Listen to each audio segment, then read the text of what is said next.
केजरीवाल ने एक भरोसा दिया था और आज उस भरोसे का वध कर दिया गया क्योंकि वो भरोसा खतरनाक हो गया था। अरविंद केजरीवाल को जिस दिन उसके शीश महल से घसीटा गया उसी दिन ये लग गया कि ईडी और सीबीआई के पास गहरे सबूत हैं कि केजरी, सिसोदिया और मार्लिना तीनों हारेंगे। सौरभ भारद्वाज भी हारेगा। एक चीज है कि मार्लिना जीत गई। मुझे लगता है कि मार्लिना का जीत भी ईश्वर ने जो किया वो अच्छा ही किया। यदि केजरी गैंग नहीं होता, दिल्ली में हिंदू विरोधी दंगे नहीं होते, आईबी का वो अधिकारी नहीं मारा होता गया होता और ताहिर हुसैन का वो तांडव नहीं होता। नमस्कार, कैसे हैं आप?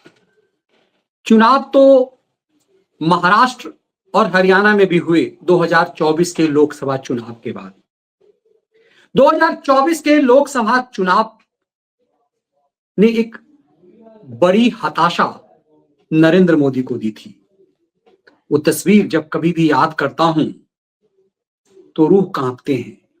ऐसा लगा क्या यह देश नरेंद्र मोदी जैसे नायक को, जिसने अपनी पूरी जिंदगी देश के लिए समर्पित कर दिया, ऐसे बौने, स्वार्थी, जाहिल, नीच किस्म के लोगों के सामने ध्वस्त कर देंगे। दिल्ली के चुनाव परिणाम, मैं हमेशा कहता रहा कि दिल्ली का चुनाव परिणाम महाराष्ट्र और हरियाणा से भी ज्यादा महत्वपूर्ण होंगे। दिल्ली नेशनल कैपिटल है और नेशनल कैपिटल को 10 सालों तक जैसे बंधक बनाया गया, बेरियों में जकड़ कर रखा गया, बदहाल कर दिया गया दिल्ली को। दिल्ली की राजनीति बस सिर्फ तू मैं की होती रही, आरोप लगाओ और भाग जाओ।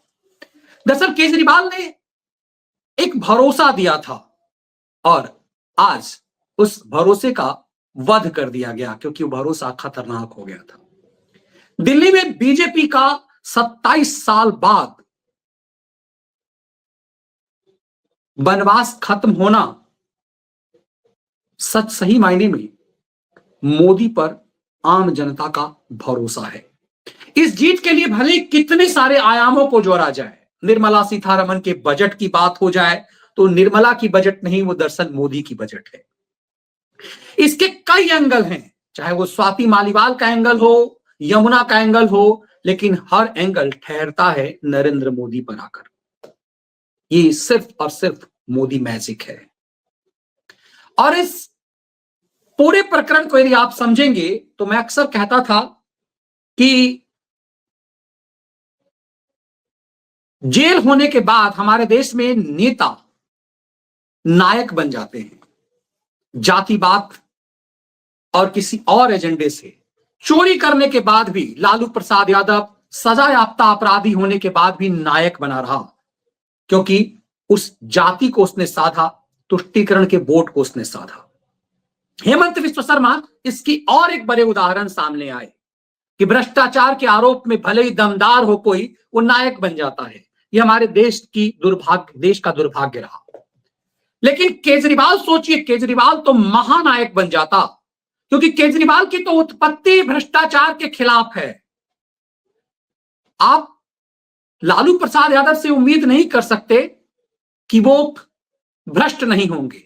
आप हेमंत विश्व शर्मा से, आप हेमंत सोरेन से ये उम्मीद नहीं कर सकते कि वो भ्रष्टाचार नहीं करेंगे। लेकिन केजरीवाल की तो उत्पत्ति हुई थी भ्रष्टाचार के खिलाफ आंदोलन से। वो तो नायक था, वो तो रोल मॉडल था, वो तो ब्रांड था। उस अरविंद केजरीवाल को छूना लगभग असंभव था और अरविंद केजरीवाल को जेल भेजने का मतलब था कि कहीं ये बैक बाउंस तो नहीं हो जाएगा, कहीं वो नायक तो नहीं बन जाएगा। अरविंद केजरीवाल को जिस दिन उसके शीश महल से घसीटा गया उसी दिन ये लग गया कि ईडी और सीबीआई के पास गहरे सबूत हैं। उस कांडी केजरी को सुप्रीम कोर्ट तक से बेल नहीं मिल पाया और बेल मिला तो बस सिर्फ इसलिए कि कांग्रेस एक आस लगाए बैठी थी। कांग्रेस दरअसल कमाई करना चाह रही थी केजरीवाल से। कांग्रेस ने अपना सिंह भी सुपुर्द कर दिया था केजरीवाल के पास। बिना अभिषेक मनु सिंघवी के केजरीवाल को सुप्रीम कोर्ट से बेल मिल जाए यह असंभव था। यह दरअसल केजरीवाल को बेल, यह सुप्रीम कोर्ट में यह खेल भारतीय न्यायिक व्यवस्था पर आम आदमी के भरोसे को एक जोरदार थप्पड़ है। केजरीवाल को बेल किस लिए मिला? चुनाव प्रचार करने के लिए। जबकि उसे अब वो चुनाव लड़ भी नहीं रहा था पार्टी का प्रचार करने के लिए। केजरीवाल को चुनाव प्रचार के लिए दिए गए बेल की वजह से कश्मीर के आतंकवादियों को बेल मिला, ताहिर हुसैन जैसे दिल्ली के दंगाओं का मास्टरमाइंड को बेल मिला। इस सुप्रीम कोर्ट को भी आज चिंतन करने की जरूरत है। उस केजरीवाल को, उस सिसोदिया को हरा करके दिल्ली ने देश की सुप्रीम अदालत को एक बड़ा मैसेज दिया है। देश की सुप्रीम अदालत को दिया है कि तुमने भले ही सजा नहीं दी हो, तुमने भले ही ऐसे माफियाओं को, तुमने भले ही ऐसे धूर्त और नीच किस्म के लोगों को मौज दिलाई हो, लेकिन हम इसे सजा देंगे। इस देश की सुप्रीम कोर्ट को इस देश की आम जनता ने फिर से बता दिया कि जनता क्यों सुप्रीम है। इस देश में, जब मैं अक्सर कहता हूं, इस देश में सुप्रीम कोर्ट सुप्रीम नहीं है, इस देश का संविधान भी द पीपल ऑफ इंडिया कहता है। दरअसल दिल्ली के जनता का यह संदेश इस देश की सुप्रीम अदालत के गाल पर भी एक तरह का तमाचा है। इस देश की अदालत ने माफियाओं को, इस देश की अदालत ने नीच किस्म के निर्लज्ज लोगों को, जिसने शराब माफियागिरी का धंधा किया, जिसने इस दिल्ली को एक के बदले एक बोतल शराब मुफ्त उपलब्ध कराया, वैसे व्यक्ति को इसलिए बेल दे दिया गया ताकि वह चुनाव प्रचार कर सके। एक क्रिमिनल्स को, शराब माफिया को, घृणित और नीच झूठे मक्कार को इसलिए जेल बेल दिया गया ताकि वह चुनाव प्रचार कर सके। यह नया नैरेटिव इस देश की सुप्रीम कोर्ट ने तय किया था। इस देश की जनता ने सुप्रीम कोर्ट द्वारा कांडी केजरी और उसके टकले सिसोदिया को दिए गए बेल को पर एक थप्पड़ मारा है।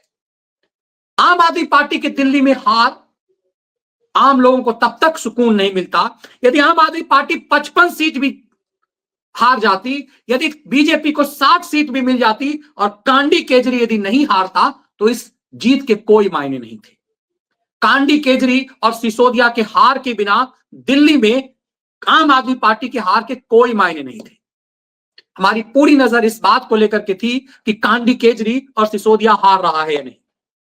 आपको याद होगा, हमने एक विश्लेषण किया था कि केजरी, सिसोदिया और मार्लिना तीनों हारेंगे, सौरभ भारद्वाज भी हारेगा। एक चीज है कि मार्लिना जीत गई। मुझे लगता है कि मार्लिना का जीत भी ईश्वर ने जो किया वो अच्छा ही किया। मार्लिना का जीत केजरी के काल पर झन्नाटेदार थप्पड़ भी है। इस मार्लिना को 4 महीने के लिए सीएम बना रहा था।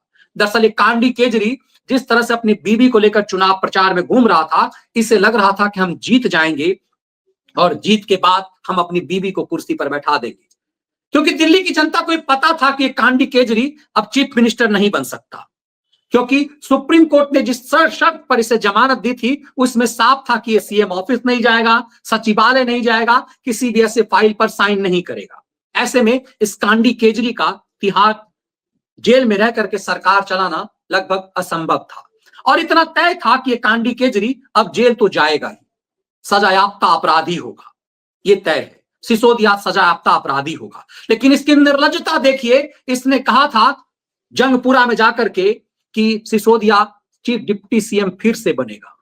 उस सिसोदिया को जंगपुरा ने पस्त करके केजरी के गाल पर झन्नाटेदार थप्पड़ मारा। न सिर्फ सिसोदिया जंगपुरा से हारा, जिस पटपटगंज क्षेत्र छोड़ करके वो भागा था और ओझा बोझा को वहां लगाया था, वो उसने भी अपना बोझा पहले ही बांध लिया। महत्वपूर्ण सिर्फ ये नहीं, वैसी प्रचंड जीत बीजेपी को नहीं मिली जैसी आपको मिली थी। 50 से भली कम सीट पा गई हो, लेकिन सिसोदिया, केजरी और उस मीठे की हार ने बड़ा संदेश दिया है कि दिल्ली ने मोदी मैजिक के मायने समझे हैं। इस नेशनल कैपिटल में 2014, 2019 और 2024 के तीनों लोकसभा सीट दिल्ली ने सातों के सातों लोकसभा सीट मोदी को सुपुर्द कर दिया। उसके बावजूद प्रचंड बहुमत से कांडी केजरी को जिताता रहा, क्योंकि देश की जनता को लगता रहा कि दिल्ली की जनता को कुछ ना कुछ करेगा। सिर्फ केजरीवाल इसलिए नहीं जीतता था कि वो फ्रीबीज करता था, सिर्फ इसलिए नहीं जीतता था, कांडी केजरी पर एक भरोसा था और कांग्रेस का बर्बाद हो जाना भी उसके लिए एक ताकत बन गई थी। कांग्रेस जितना कमजोर होती चली गई, केजरी उतना ताकतवर होता चला गया। लेकिन मायने इससे भी नहीं है। इस चुनाव में यह नैरेटिव भी पस्त हो गया कि कांग्रेस पार्टी केजरीवाल को हराने में सफल हो गई। दरअसल कांग्रेस पार्टी उसी जीरो पर अटकी रही जिस जीरो पर वो 2015 में थी जिस जीरो पर वो 2020 में थी, उसी जीरो पर कांग्रेस पार्टी फिर से रह गई।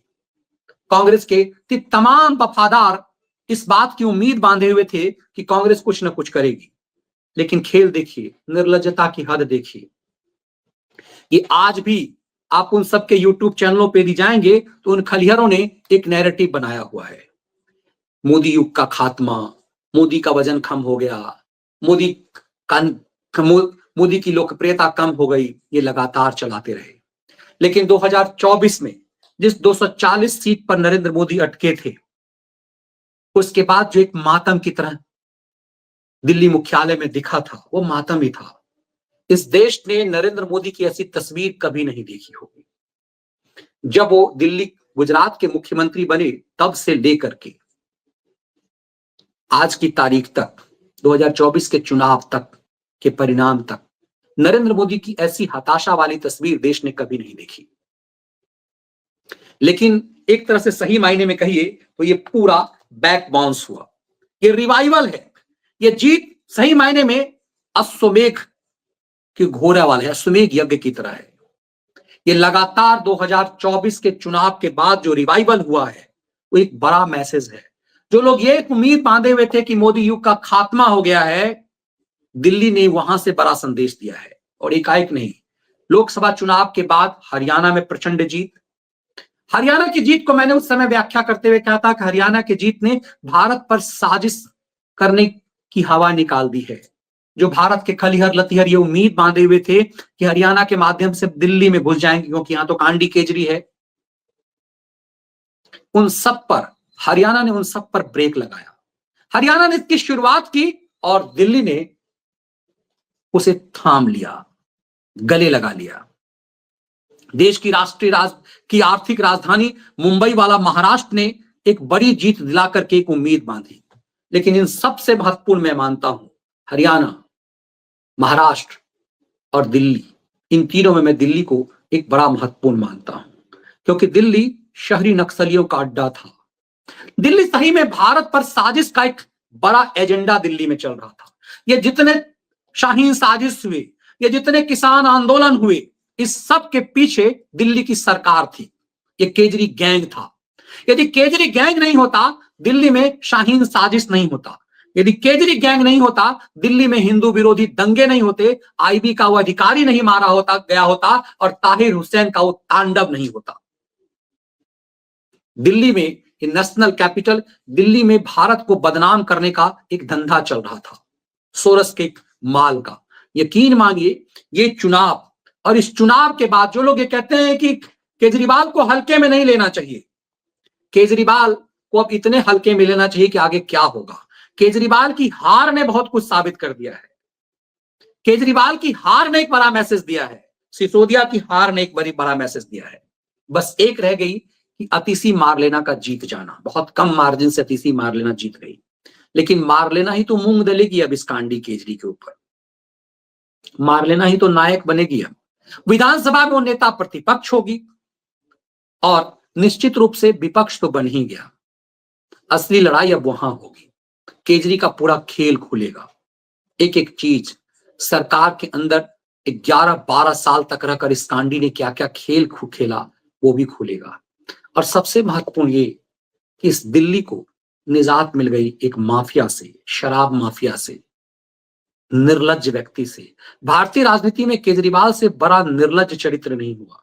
आप कांग्रेस से नफरत कर सकते हैं, आप MY समीकरण चलाने वाले सजायाफ्ता अपराधी लालू यादव और उनके नौमी फेल बच्चों के लिए की राजनीति में प्रभाव को देख करके आपको घिन हो सकती है, आपको अखिलेश की राजनीति से घिन हो सकती है, शरद पवार के, लेकिन ये सब के सब, इसमें से कोई भी केजरीवाल के स्तर के नीचे नहीं है। केजरीवाल ने दरअसल भारतीय राजनीति में उम्मीद की हत्या की है। कोई युवा यदि इस भविष्य में सत्ता, दरअसल लगातार सत्ता पर काबिज रहना अहंकार भर देता है। ये सौभाग्य है कि इस देश में मोदी और योगी का युग है, वरना इसी बीजेपी के नेताओं के अंदर इतना अहंकार होता है, ये सब के सब जीतते हैं मोदी के नाम पर। ये आज जितने MLA बन गए सब मोदी के नाम पर जीतते हैं, ये जितने MP बन जाते हैं सब मोदी के नाम पर जीतते हैं, लेकिन इनके अंदर अहंकार जगता है। ये मोदी युग है कि इनके अहंकार पर नकेल कसा जाता है। लेकिन यदि मोदी के बदले कोई दूसरा नायक होगा तो इनका अहंकार जीवित रहेगा।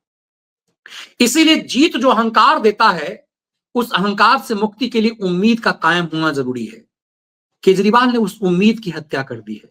कोई युवा वर्ग, कोई यदि व्यवस्था परिवर्तन के लिए लड़ाई करना चाहेगा इन भ्रष्ट बेईमानों के खिलाफ, यदि मान लीजिए कल को बीजेपी के नेता अहंकारी हो जाते हैं, उन अहंकारी नेताओं के खिलाफ यदि कोई आंदोलन चलाना चाहे, केजरीवाल ने उस उम्मीद की हत्या कर दी है। कोई आंदोलन ऐसा नहीं हो पाएगा। इस व्यक्ति ने जो सपने दिखाए थे, एक बड़ा वर्ग उससे उम्मीद बांधे बैठा था। केजरीवाल ने उस उम्मीद की हत्या की है। इसीलिए इस नीच प्रवृत्ति के व्यक्ति का हारना जरूरी था। दिल्ली के चुनाव परिणाम ने पिछले 12 सालों में राजनीति का सबसे बड़ा सुकून दिया है। और इसीलिए मैं कहता हूं कि जीत इसलिए थोड़ा सा कमतर हो जाता है कि चलो 50 के नीचे बीजेपी आ गई, लेकिन 27 साल बाद एक तरह से वनवास खत्म होना उससे भी महत्वपूर्ण है। मोदी युग में नेशनल कैपिटल, ये डबल इंजन की सरकार देखिए उत्तर प्रदेश में इतना कारगर हो गया कि कायाकल्प हो गया। महाराष्ट्र में यदि 5 साल 2.5 साल ये नहीं रहते तो महाराष्ट्र की स्थिति बदल जाती। लेकिन दिल्ली तो छोटा सा प्रदेश है, दिल्ली तो एक शहरनुमा राज्य है। इस दिल्ली का कायाकल्प तो बहुत आसानी से हो सकता है। अब हमारी राजधानी दुनिया की बेहतरीन राजधानियों में से होगी, और जिस व्यक्ति ने अहमदाबाद को गांधीनगर का कायाकल्प कर दिया, वो क्या दिल्ली का कायाकल्प नहीं करेगा? क्या हमारी यमुना ऐसी ही मैली रह जाएगी?